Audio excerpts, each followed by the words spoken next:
Okay, we're now looking at episode 10 of What If History Restarted, which is the end of this, going to be the end of the second batch of episodes. So, I'll make 5 more videos and then 5 more What If History Restarted. That's what I do, I guess.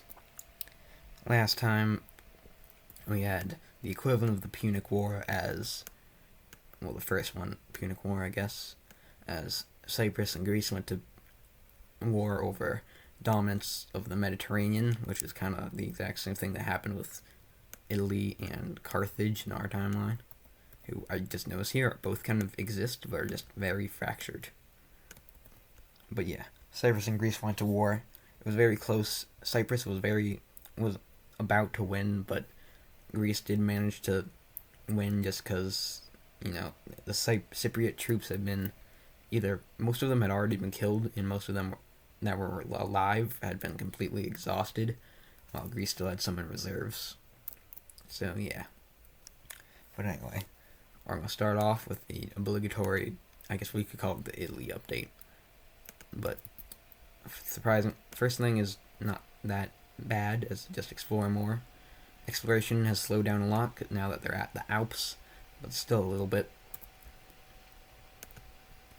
The purplish team, not invade, it goes up more.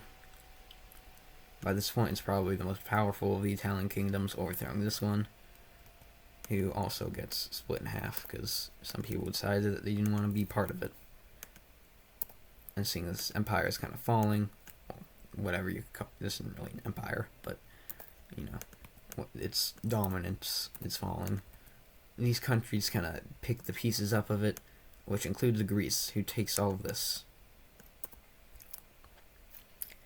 All these capitals are every country has to have a capital, obviously, but if these were part of Greece, for example, all these capitals are so small that there wouldn't even be major cities. I think the only exception would probably be the purple team, but even that is very on the line. Speaking of Greece, they are going to go on another invasion into an Italian kingdom, now sending over their navy to this guy and rolling through it. While they're doing that, though, the other two ones that border it start to join in. And then this country is fearing for its life, but the red team surprisingly invades it first, and then Greece takes the rest. Italy actually looks less divided now, but that's not to say it improved, just there's one very evil, angry country taking over. I guess, I don't know if you would call them evil, but yeah. They are invading innocent countries, though maybe not. Are any of the Italian kingdoms really innocent? But anyway, this one has a new government installed because these people just can't last as kings for more than a year. More than a decade. I don't know. A year is definitely too short. But every decade, and it seems like a monarchy is getting overthrown. Could you not? Gibraltar actually is attacked by this guy.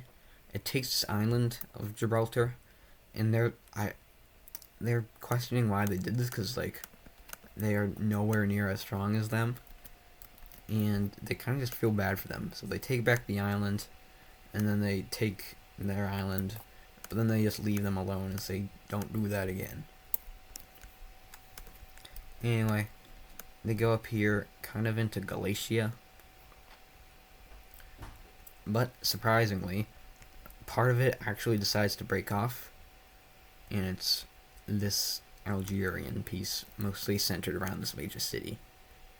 This major city's it receives a lot less funding from the main government than the other cities. That's other 3 major cities. That's just because it's kind of far away. This one's maybe a little bit further, but you don't have to go through water to get to it, and this one you do. So it decides that it feels neglected and it's just going to break away. This instills more rebellion, and so this part of Gibraltar now breaks away. Now, Gibraltar seems to be just kind of randomly falling apart here. They aren't really, it's just that these specific regions wanted to break off, and now they are. I mean, I guess that's what a collapse is, but like, it's just these areas. So these countries take their respective claims, and Gibraltar starts pushing into both of them. Both of them. However, this country actually does better against them. Gibraltar takes back this country's capital, and eventually they decide to end the war here. This country needs a new capital though, so they put it right here.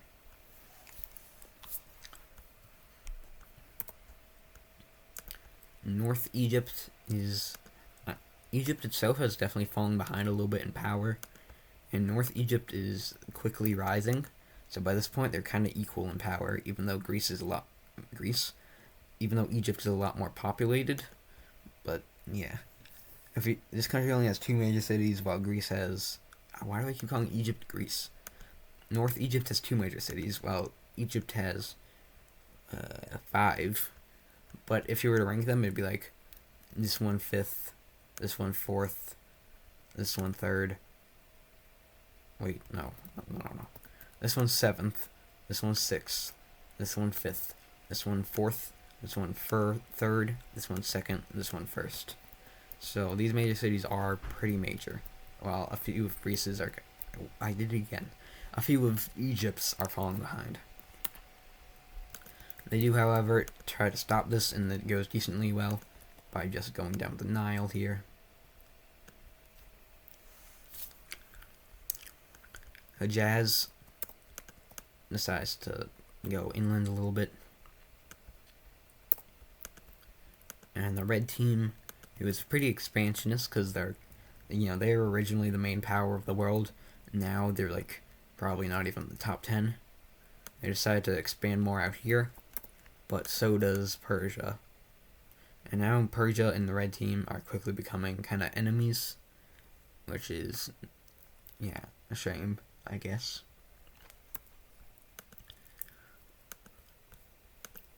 Anyway, if you remember, the Indus Valley civilization in the north here beat up the southern one, despite being a lot weaker. And now, having learned from their mistakes, the southern one is going to be a little bit smarter about this. They start expanding up here kind of inconspicuously. I mean, this doesn't look very inconspicuous on the map, but like as much as it could be in real life.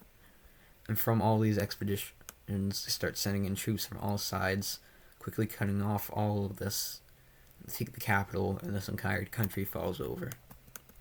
So now they finally have their revenge on this country for humiliating them.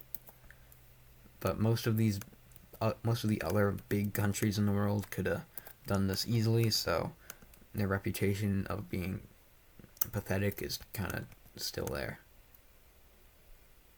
Just makes this border a little nicer. In fact, some of the citizens hate being in this country so much that a major chunk of it breaks away. I mean, like a big chunk. All of this Indian one breaks off in this country. And surprisingly, they don't even fight against it because, after how badly they got beat up the first time they tried invading this country, they're scared of going into another one with no real knowledge of how to invade it. I mean, they used to have this land, so they know what the land is like, slightly at least. They don't know how to invade it. So, yeah. Okay. This purplish one continues to go up here, but the Indus, I'm just going to call them Indus, this goes to this light bluish one and ask if they want to take it over, and they accept. This one starts pushing in here, and this one takes all this, and then falls over. This city is probably not major enough to be a major city. Make this border nicer, hold on. So after that, they take a little bit more land, and that's going to be all from them for now. Well, maybe a little bit more land than that. Oman continues to expand outward, kind of just ignoring the unruly citizens. Eventually it's going to get to a point where these people over here on this area form a rebellion. This rebellion is managed to be stomped out eventually, but it, as you can see, does kind of lasts for a while, and it does a lot of damage. And this kind of shows the citizens of Iran that maybe rising up wouldn't be the worst idea. I think I called it Iran, but I meant Oman. But that's not going to matter just yet. But there's still a couple more, just like minor rebellions. I'm not going to show all those, but just know that Oman is definitely kind of crumbling.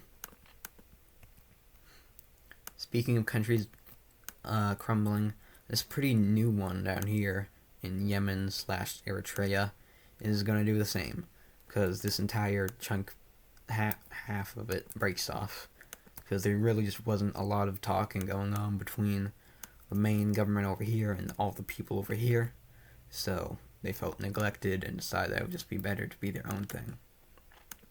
And they now look like that. The poor little lake country. They once again have another split. These people still follow the lake ideology, but they're like, they don't want to be associated with the original lake team. And now, as you can see, there's kind of a major problem here, because the lake team now doesn't border the lakes, any lake. So, they really don't know what to do. What they do is very interesting. They go ahead and they send out a bunch of boats. I mean, they don't send them out, but they build a bunch of boats, and then they go into this country, launch all their boats out into this Lake Victoria, and then they just get eaten up by them, like that. So why would the yellow team do this? They're so addicted to the lakes that, I guess addicted is the best term, but yeah, they're so addicted to the lakes that they find, since they know that they're about to collapse anyway, they think it's going to be best for them to just slowly die in the biggest lake of them all that they care about. It looks like, I don't know, but yeah, the lake country is technically still a thing. It's just a bunch of ships that are in this little area and living off of fish in that Lake Victoria. Very interesting looking. We'll even make it like an actual country. This makes it look like it's land. It's not. It's just a bunch of ships that call themselves a country. The blue team could definitely just destroy them all if they wanted, but there still was actually a lot of ships, so it would take a while and be very annoying, and they aren't doing anything to harm the blue team, so the citizens actually just tell the government that they don't want to invade it, so they don't. Well, I don't know what not really invade it, but end it.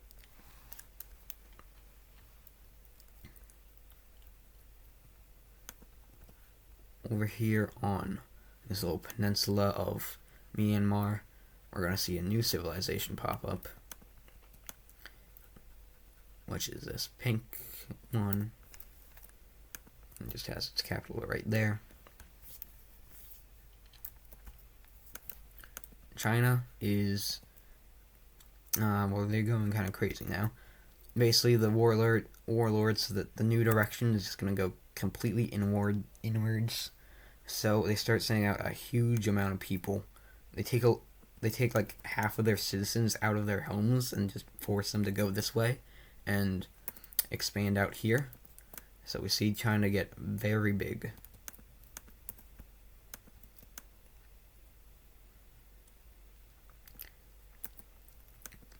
And then they have the actual explorers who are, meant for this. And go up here and take all these islands, including Sakhalin. So now it's like this. Well, not take, but explore them. And then they take a good amount of them, which includes all of Japan. Send out a little boat over here, but don't find anything. They do, however, manage to find the Philippines, and if you couldn't guess, they're going to start colonizing it. So, yeah. And also get a much wider border down here with the orange team, who is very frightened now. they don't really know what to do, so they just decide to keep expanding like that. We also, after like a couple generations of people are born out here, there's a lot, it's a lot less sparse, so some people return home. We see a new major city going right there, as well as one up here in Japan. China is now much further in their first place position. It's really not even that, like, remotely close anymore. So Cyprus, after that war with Greece, is, dying. So they kind of want to sell off a lot of this land. They don't want to sell off this major city, but that makes it pretty awkward because that's, it's like furthest from them. And, this has access to the Red Sea, so at least that's something. But with no other option, they're going to start selling this land over here. Pretty much everything south of the major city over there. This one. So, yeah. There aren't too many buyers. It's really only Hejaz who takes all of this. And also the red team who takes all of this. So only 2 countries split it. Yeah. This is a very strange border, but Greece did it, so.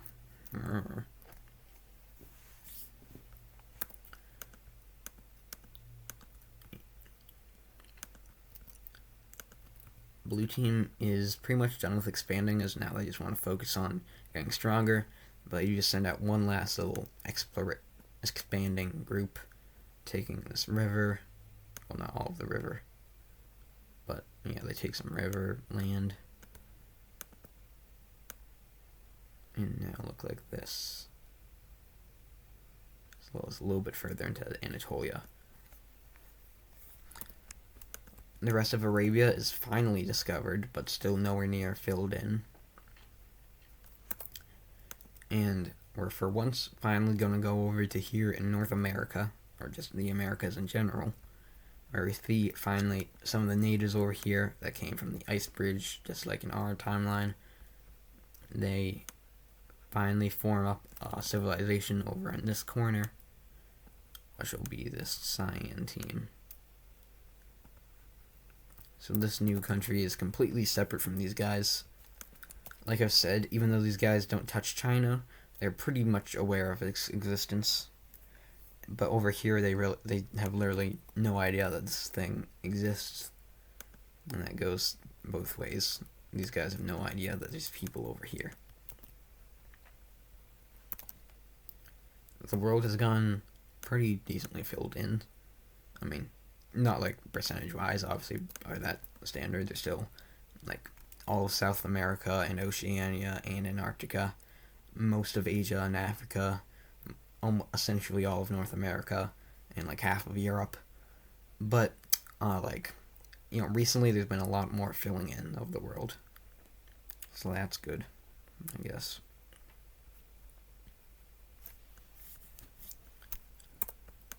Over back in the Middle East, we see this country get invaded by the Persians. It's pretty swift. They just take the capital, take all this land, and then all this land goes over to Persia. So they gain another new major city right here. And the rest of this just kind of returns to the wilderness, but some of it is claimed by this guy.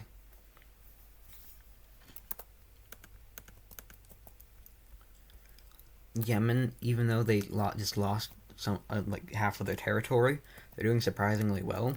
They actually managed to take all of the remaining Arabian coast, I think. Yeah. And now come this little rectangle down here. This country is not doing as well. They actually lose the southern part, and from there do no other expanding. The Nile country just kind of chills. They go out a little bit over here, but really just to connect up with this lake, and also just to be closer with some other countries, as well as going with the Nile to meet with Egypt. This is friendly. It's just to make trade easier. Yeah. Greece finally takes the rest of Crimea. and also launches a new colony down here. And as you might have expected, they now launch another invasion over here into North Egypt. And like I mentioned, North Egypt was getting pretty strong, but unfortunately that didn't go very far, because, I mean, they get folded pretty quickly and eventually surrender.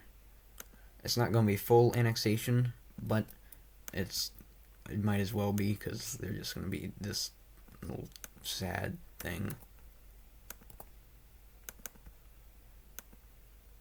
Yeah. So at the start of this episode, the big three were first place China, second place Greece, third team blue team, third team. But that's still the same, but it's now, at the start of the episode, it was very close, but between all three of them, now it's pretty far between all three of them. China is a lot more powerful than Greece, and Greece is a lot more powerful than the blue team. Even if the blue team is like the same size, if not bigger, they are much less advanced in technology and military strategy, and probably have a slightly lower population, mainly because of this Cypriot land, former Cypriot land. Anyway, I guess it's going to be time for power rankings now. So, like I said, just went over. China's 1, Greece is 2, blue team is 3. From there, I'll say, as the Mediterranean is becoming a lot more important, Gibraltar is probably going to be 4, then Oman is 5. I think that's an increase for Oman. I don't really know who would be 6. I guess it would be the red team. 7, probably Indus. 8 is Egypt. 9, probably Jazz. 10 is this Nile one. I know we'll even go a little bit further.